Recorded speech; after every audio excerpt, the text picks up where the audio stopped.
दोस्तों आज पढ़ेंगे अपन चिकित्सा परिचर्या में वात रक्त। वात रक्त को मॉडर्न में बोलते हैं गाउट। इसमें देखो दोष, सबसे पहले पढ़ेंगे अपन दोष। दोष है इसमें वात प्रधान त्रिदोषज व्याधि। त्रिदोषज व्याधि। उसके बाद में अपन इसकी परिभाषा पढ़ेंगे कि भाई ये है क्या चीज़। तो परिभाषा देखो, छोटी संधियों में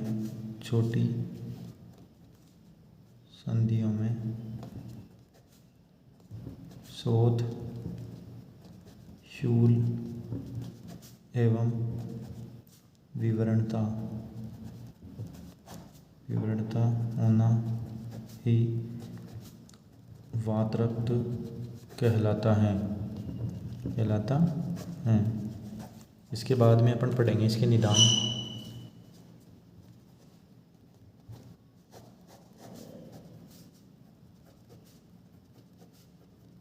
तो निदान देखो, अत्यधिक पैदल चलने से, रात्रि जागरण, उपवास, असतम्य आहार से,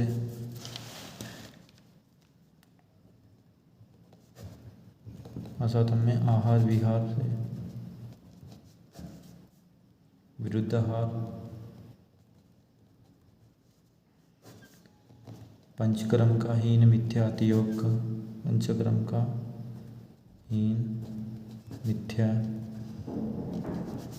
अतियोग से,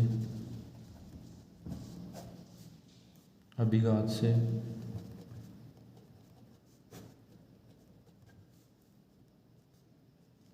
विषमासन, ये सब इसके हो गए निदान। यानी इस व्याधि में एक कारण है ना, इन कारणों की वजह से व्याधि उत्पन्न होगी। उसके बाद में पढ़ेंगे अपन संप्राप्ति। इसकी पैथोफिजियोलॉजी क्या है कि डिजीज कैसे उत्पन्न होगा। तो सबसे पहले निदान सेवन, उसके बाद में वात प्रधान त्रिदोष प्रकोपित हो जाएंगे। प्रकोपित दोष शिराओं के द्वारा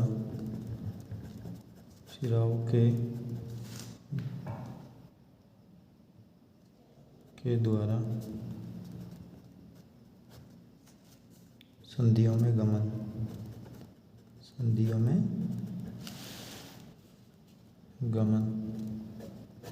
संधियों में चले जाएंगे। फिर संधि प्रदेश में जाकर स्थान संश्रय, ये हो गया स्थान संश्रय। ये दोष दुष्य समूर्छना है ना, दोष दुष्य समूर्छना।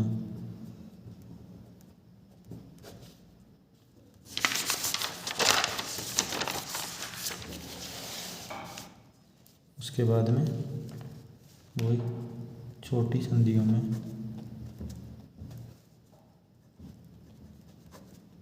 शोथ, शूल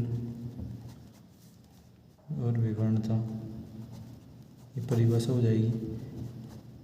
और ये हो गया अपना वात रक्त।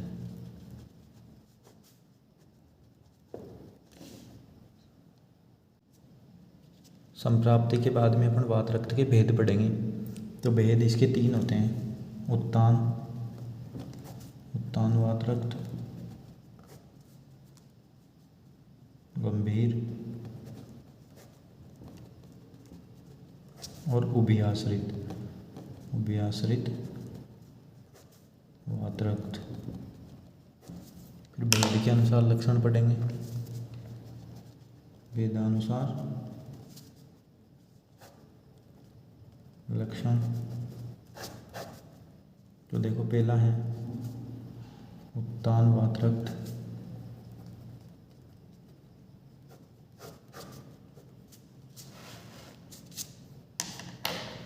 त्वचा में लालिमा, त्वचा में लालिमा, त्वचा में दाह, त्वचा में दाह मतलब जलन होना, और त्वचा में आकुंचन, आकुंचन मतलब कॉन्ट्रैक्शन।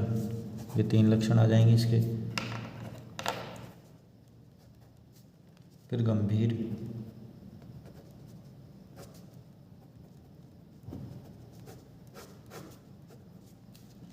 गंभीर वातरक्त, गंभीर वातरक्त में संधियों में जकड़ाहट, संधियों में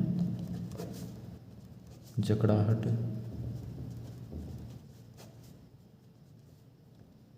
संधि, अस्थि,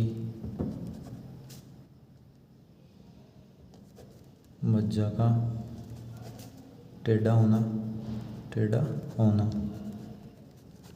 उसके बाद में आता है उभयाश्रित, तीसरे नंबर पे उभयाश्रित वातरक्त।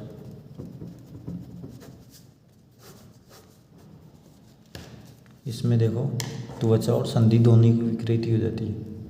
इसमें त्वचा व संधि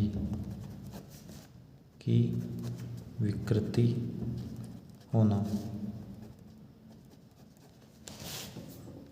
अब वातरक्त के पूर्व रूप, अगला हेडिंग वातरक्त के पूर्व रूप। कि वातरक्त हो रहा है गाउट, तो उसके पहले के क्या क्या रूप आएंगे ना, तो वो पढ़ेंगे अपन।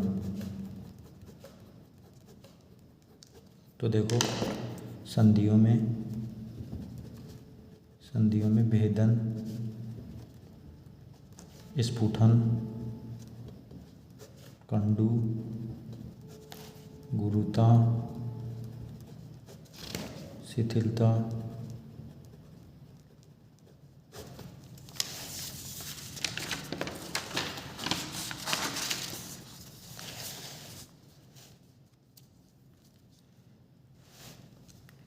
स्वेदनाश, या तो स्वेद पसीना नाश हो जाएगा, और स्वेद का अति आना, अति आना मतलब पसीना ज़्यादा आएगा ना। ये हो जाएंगे इसके पूर्व रूप है ना। पूर्व रूप के बाद में अपन पढ़ेंगे इसकी साध्य, असाध्य। तो ये साध्य, देखो साध्य मतलब कौन कौन सा वातरक्त ठीक होगा। तो 1-2 जिसमें 1-2 प्रकुपित हुए हों वो ठीक हो जाएगा। नवीन वातरक्त, और उपद्रव रहित, कोई भी कॉम्प्लिकेशन नहीं हो ना, नो कॉम्प्लिकेशन, कोई भी कॉम्प्लिकेशन नहीं हो, वो भी ठीक हो जाएगा। उसके बाद में असाध्य वातरक्त, कौन कौन सा वातरक्त ठीक नहीं होगा, तो वही त्रिदोष प्रकुपित हो गए, त्रिदोष प्रकुपित, पुराना वातरक्त और उपद्रवयुक्त मतलब जिसमें कॉम्प्लिकेशन वगैरह भी हो रहे हो ना। और वातरक्त जानु संधि का मतलब नी जॉइंट्स तक पहुंच गया हो ना, नी जॉइंट तक पहुंच जाए, वो भी ठीक नहीं होगा ना। तो ये ठीक नहीं होगा, ये साध्य हो गया, ये असाध्य हो गया ना। इसके बाद में इसका पढ़ेंगे अपन चिकित्सा सिद्धांत है ना। चिकित्सा सिद्धांत कि भाई किन किन उपायों से अपन इसकी चिकित्सा कर सकते हैं ना। तो देखो निदान परिवर्जन, कोई भी डिजीज हो सबसे पहले निदान परिवर्जन है ना, निदान परिवर्जन। दूसरा लाक्षणिक चिकित्सा, सिम्टोमेटिक ट्रीटमेंट करेंगे। संशोधन चिकित्सा में पंचकर्म, और पंचकर्म में स्वेदन, पत्रपिंड है ना, पत्रपिंड स्वेदन वगैरह। और समन चिकित्सा में औषधि और आहार विहार से, औषधि आहार विहार, औषधि और आहार विहार से करेंगे ना। इसके बाद में अपन पढ़ेंगे औषध। देखो चिकित्सा सिद्धांत के बाद में अपन इसमें चूर्ण है ना औषध देंगे। तो औषध में सबसे पहले चूर्ण कौन कौन से देंगे, तो निम्बादि चूर्ण, खदीरादि चूर्ण, पुनर्नवा चूर्ण और मंजिष्ठा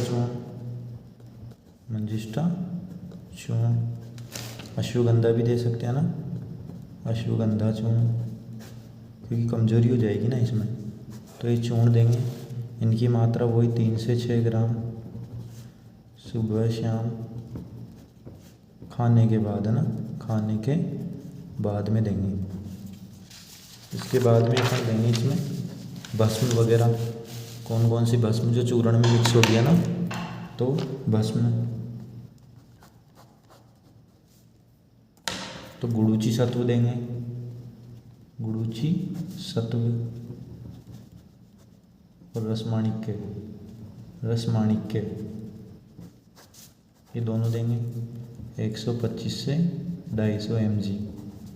इनको मिक्स करेंगे ना, किसमें, चूर्ण वगैरह, चूर्ण रस इनमें मिक्स करेंगे ना। उसके बाद में अपन देखेंगे इसमें रस और वटी। जो रस होंगे वो तो चूर्ण में और भस्म में मिक्स हो जाएंगे और वटी अलग अलग देंगे ना। तो इसमें देखो अमृता गुगलू, पुनर्नवा मंडूर,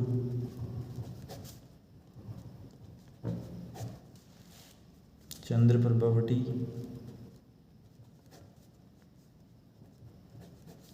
इनकी वही 2-2 गोली सुबह शाम खाने के बाद। इसके बाद हम वही आसव अरिष्ट,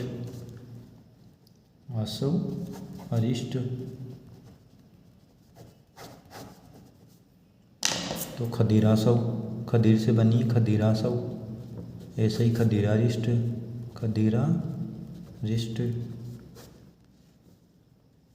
और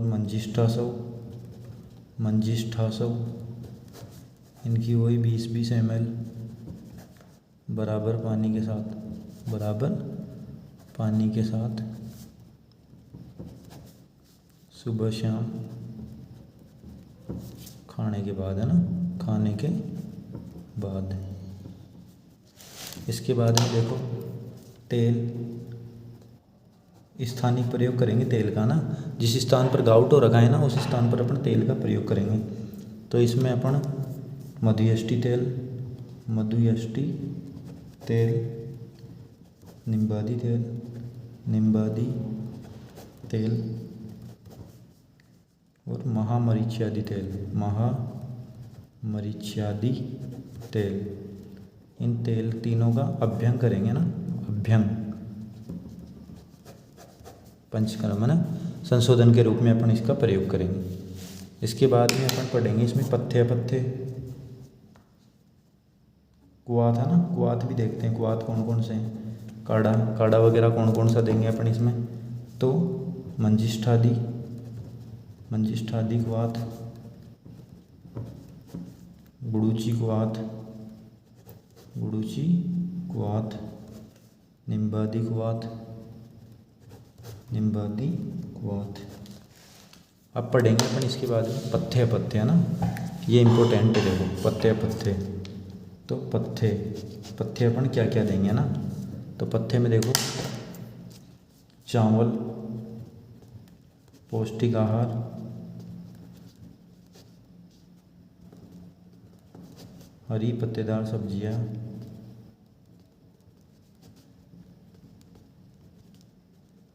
शाली चावल,